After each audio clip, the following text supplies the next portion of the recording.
Hello అందరికీ welcome back to my channel. ఇప్పుడు నేను హాఫ్ బాయిల్ కర్రీ చేస్తున్నానండి. దానికి కావాల్సిన పదార్థాలు చూద్దాం. ఎగ్స్, సాల్ట్, కారం, ఎగ్ మసాలా, ఆనియన్స్, పచ్చిమిర్చి, కరివేపాకు, ఉల్లిపాయలు. ఇప్పుడు మనం ఇలా ప్యాన్ పెట్టుకొని హాఫ్ బాయిల్ వేసుకోవాలి. ఇలా హాఫ్ బాయిల్ వేసిన తర్వాత కొంచెం సాల్ట్, కారం వేసుకోవాలి. ఇలా రెడీ అయిన తర్వాత ప్రాసెస్ స్టార్ట్ చేద్దాం. ఇలా ప్యాన్ పెట్టుకొని చూపించినవన్నీ వేసుకోవాలండి. ఆయిల్ వేసి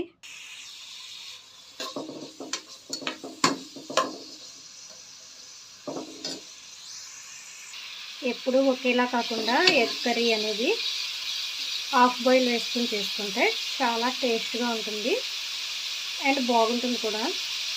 చాలా ఇష్టంగా తింటారండి. మీరు కూడా ఒకసారి రెసిపీ ట్రై చేయండి.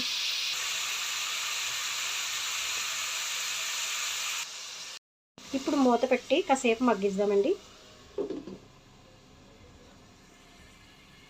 ఒకసారి మూత తీసి చూద్దామండి.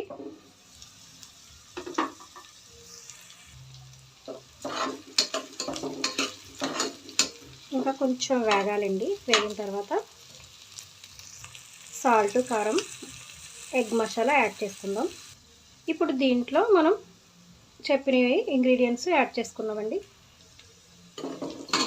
కొంచెం వేగిన తర్వాత వాటర్ యాడ్ చేసుకొని ఇప్పుడు మనం ఇందులోకి వాటర్ యాడ్ చేసుకొని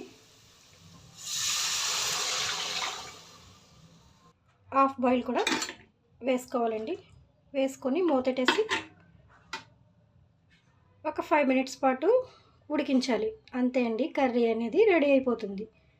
చాలా సింపుల్ అండ్ టేస్టీ రెసిపీ. అంతేనండి, కొత్తిమీరతో గార్నిష్ చేసుకుంటే హాఫ్ బాయిల్ కర్రీ అనేది రెడీ అయిపోయిందండి. దాంతోపాటు లైక్ చేయండి, షేర్ చేయండి, నచ్చితే సబ్స్క్రైబ్ చేసుకోండి.